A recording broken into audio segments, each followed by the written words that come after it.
Abra a sua Bíblia no livro de Provérbios, capítulo 16, versículo 32. Mas vai aparecer aqui também.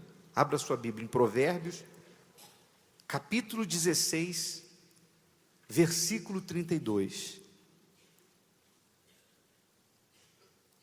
Diz assim: melhor é o que tarda em irar-se do que o poderoso, e o que controla o seu ânimo do que aquele que toma uma cidade.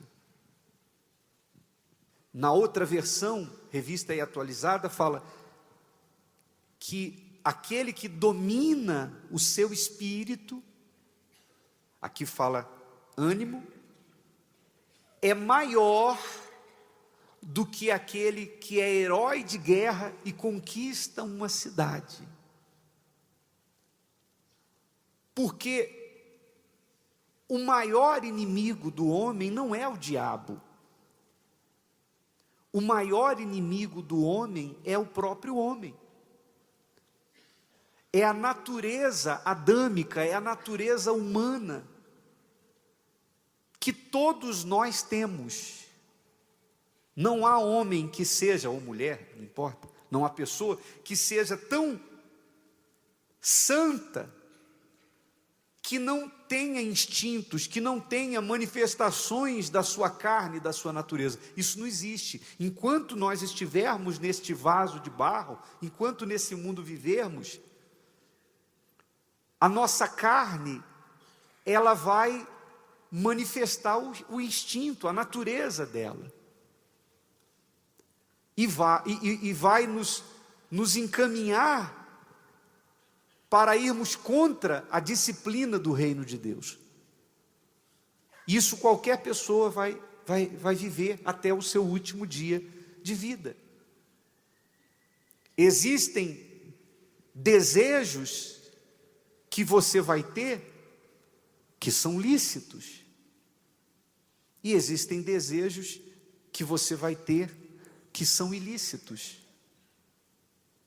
Mas qual é o segredo para que você resista o ímpeto da sua carne e não erre? Por exemplo, eu estou falando de desejos lícitos. É natural que de repente você diga assim: poxa, eu estou com a vontade de comer assim uma picanha grelhada, com um arroz bem soltinho e uma farofa com ovos. Tem gente que já até lambeu os beiços aí. Qual o problema? Se tiver bala na agulha, compra picanha. Quanto é que está o quilo da picanha? Não sei. Mas não tem nenhum problema, a menos que você seja também, aí já entra na obra da carne, a menos que você coma até passar mal. Aí a Bíblia diz que a pessoa, você caiu no pecado, a pessoa cai no pecado da glutonaria. E todo glutão vai ter problemas com a saúde, sim ou não? Se a pessoa não tiver domínio, ela vai chegar uma hora da idade que ela vai começar a fazer os exames e o médico vai dizer que está tudo desregulado ali. Mas, não havendo isso, não tem nenhum problema você comer a picanha, você dizer: eu estou com vontade de comer um bom bacalhau, sei lá, um bacalhau com azeite português, com uma feijoada, uma senhora feijoada, não tem nenhum problema. São desejos lícitos, são desejos da carne, porque isso não vai alimentar o seu espírito, mas são desejos da natureza humana, mas que não implicam em nada, porque são desejos lícitos. Mas a mesma carne, também, ela pode fazer você cobiçar uma mulher que não é a sua. Você cobiçar um homem que não é o seu. Você desejar uma vida sexual fora do casamento, que é ilícita. A mesma carne vai levar você a se irar e guardar mágoa contra alguém que lhe fez o mal. Você vai ser tentado a odiar. a não perdoar. Você vai ser tentado a fazer da mentira uma ferramenta para se safar de algum problema ou para alcançar algum objetivo. E nós poderíamos aqui listar uma série de outras coisas que vão se manifestar e que podem se manifestar, e qualquer pessoa está sujeita. Qualquer um de nós está sujeito a isso. Então, como fazer para não errar? Para não agir segundo a sua natureza? É aí que entra o Espírito Santo. Quando uma pessoa recebe o Espírito Santo, não significa dizer que essa pessoa não passe por tentações. Olha só o que diz a Bíblia aqui, no livro de Mateus, capítulo 26, versículo 41. Jesus orientou. Mateus 26, 41. Ele diz assim, ó: vigiai e orai, para que não entreis em tentação. Na verdade, o espírito com E minúsculo, significa o espírito humano. O espírito está pronto, mas a carne é fraca. Ou seja, se você é uma pessoa que conhece a palavra de Deus, então aqui você tem consciência do que é certo e do que é errado, do que você deve e que não deve fazer. O espírito sabe, a consciência sabe, mas a carne, ela pende para aquilo que é errado, para aquilo que é indisciplina. Então, você tem que lutar, eu tenho que lutar, até o último dia de vida nós vamos ter que lutar contra a nossa natureza. Negar a nossa própria vontade para fazermos a vontade de Deus. E agora, falando de Abraão, por que Abraão foi considerado o pai da fé? Por que mesmo sem ter feito milagres, comparado a Moisés que abriu o mar, a Elias que fez fogo descer do céu, a Daniel que entrou na cova dos leões, a Sadraque, Mesaque e Abednego que entraram no fogo, mesmo não tendo na trajetória da sua história milagres assim, mas Abraão foi escolhido por Deus para ser o pai na fé de todos esses heróis, e nosso também, e de todos aqueles que são chamados através do Senhor Jesus. Abraão é o nosso exemplo, é a matriz do que Deus quer para o cristianismo. Abraão é o padrão. A Bíblia diz: olhai para Abraão. Mas por que ele foi considerado o pai da fé? Porque Abraão foi especialista em dizer não para si, para dizer sim para Deus. Abraão, Deus tocou em todos os pontos que o ser humano normalmente fica rendido. Primeiro, terra natal. Deus apareceu para Abraão, ou se manifestou para Abraão e disse: sai da tua terra. Terra natal é uma coisa que mexe com todo mundo. Há pessoas que estão vivendo hoje num lugar que é distante de onde nasceram, de onde foram criadas, e quando elas fazem algum tipo de comentário sobre o lugar que nasceram, elas falam com brilho nos olhos: minha terra. Eu tenho saudade da minha terra, ou eu queria visitar a minha terra, eu gostaria de voltar para a minha terra. Então, o ser humano tem essa tendência de se acostumar a um lugar e ficar ali. Tem gente que para mudar de uma rua para outra, ou de um bairro para o outro, ela fica, se ela precisar, ela se planeja, porque ela já acostumou com os vizinhos, ela já acostumou com o lugar, a padaria onde ela compra pão, o açougue onde ela compra carne, o mercado, ela já chama as pessoas pelo nome, as pessoas já chamam ela pelo nome, ela já sabe quando ela vai no médico, onde é que ela vai, ela já tem a vidinha dela ali, ó. Então Abraão chegou aos 75 anos de idade e estava agora com a sua vida estabelecida em Harã. Até hoje existe a cidade de Harã, na Turquia, fronteira com a Síria. Está lá a cidade onde Deus falou com Abraão, está lá até hoje. Então ele vivia em Harã, ele tinha 75 anos de idade. Mas Deus disse: sai da tua terra.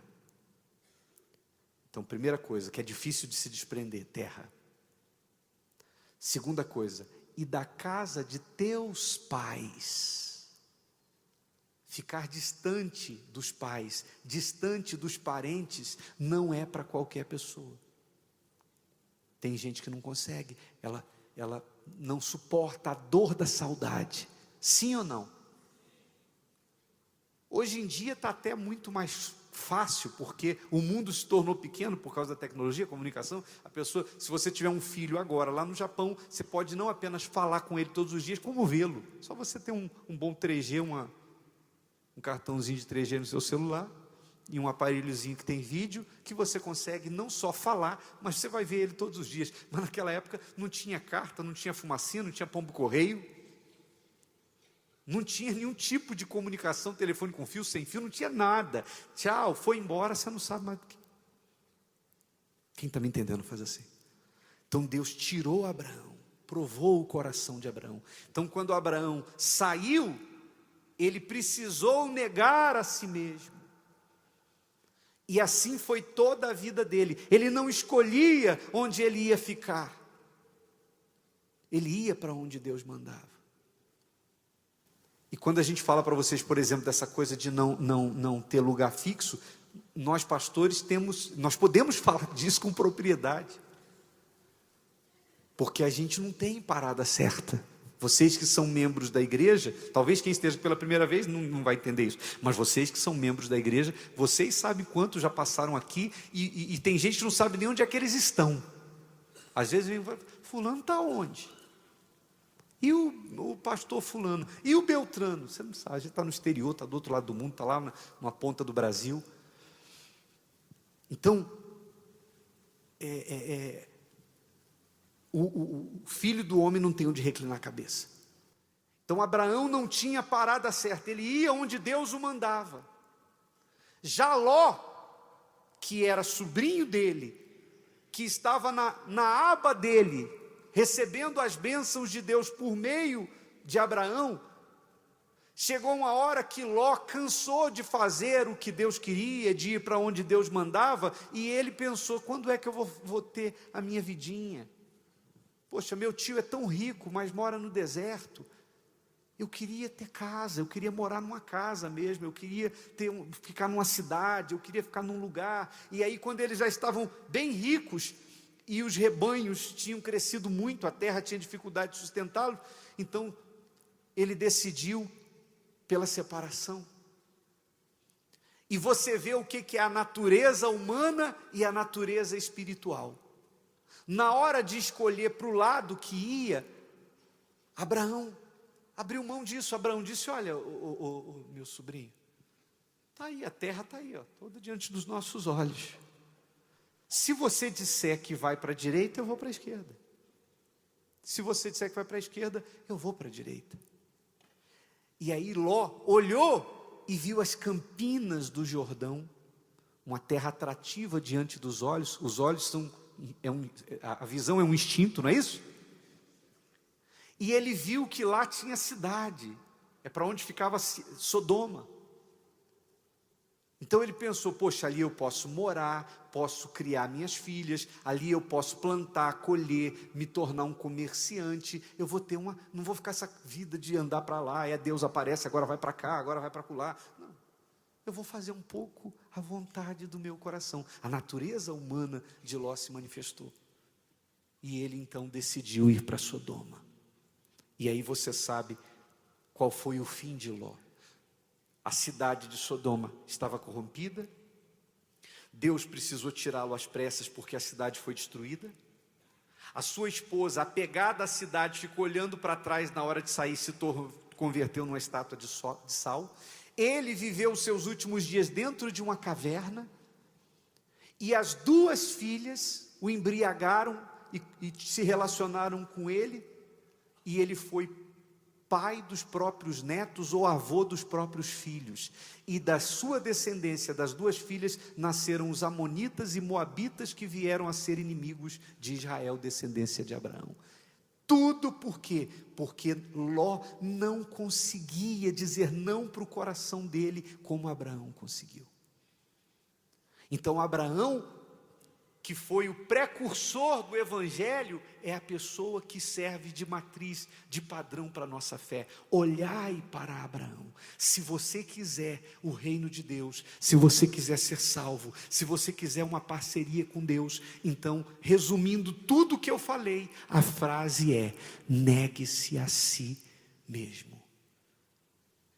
Lute contra os seus instintos, lute contra os seus impulsos, para você dizer não para si e dizer sim para Deus.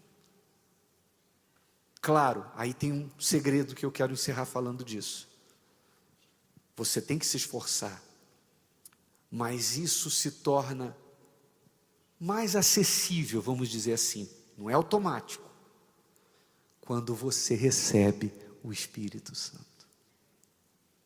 Porque o Espírito Santo é a mente de Deus na sua mente, te norteando, te guiando, falando com você, mesmo quando você vai embora para casa, mesmo quando você não está com a Bíblia aberta, o Espírito Santo te guiará a toda a verdade. Por isso que receber o batismo com o Espírito Santo não pode ser uma opção, é uma questão de sobrevivência da sua fé, para que você consiga permanecer, como nós temos visto aí, casos de pastores, como alguns bispos que já passaram dos 80 anos de idade, obreiras. Eu lembro de um senhor obreiro lá de Belo Horizonte, que tinha quase 100 anos, 90 e poucos anos, todo dia ele varria a porta da catedral. Eu passava, às vezes, na porta, ele estava com a vassoura lá. Obreiro, 90 e poucos anos. Seu Luiz, se eu não me engano. E aí, seu Luiz? Ele apertava minha mão com a força. E aí, bispo? Está na fé? Eu estou na fé. Está lá. Quer dizer, quantos anos você ainda vai viver? Você vai precisar vencer essa sua natureza. Eu vou precisar vencer a minha natureza. Quem nos guiará? Pastor, bispo, você vai depender de homens? Só o Espírito Santo para te fazer permanecer. Então, ter o Espírito Santo é uma questão de sobrevivência. Se Deus falou com você através desta mensagem, compartilhe. Inscreva-se em nosso canal e não esqueça de ativar o sino para ser notificado das próximas postagens. Lift your hands toward heaven and honor the Lord. Just speak to the Father from the depths of your heart. Go ahead and give him glory, give him praise. Honor the name of Jesus. Thank you, Holy Spirit. Call Papa's Monty Collaborated Pekeno Soccer Team. Do something easy, stop the breakfast. Your right hand of power to do wonders and I miss tonight. Father, ask for encounters that brings transformations, transfiguration, and counters that work, wonders and counters that alter the course of human destiny. Do what only you can do and take all the glory in Jesus' mighty name. We have worship.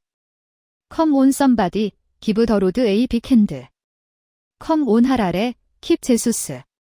The song Hallelujah, praise God, praise God. Lead them for a moment, is such a joy to be here this evening. It was just last week that God gave us the matching order, eventually to visit some regions in the southern Africa. I think I announced this meeting for the first time on Sunday and the flyer went up on Wednesday, and today.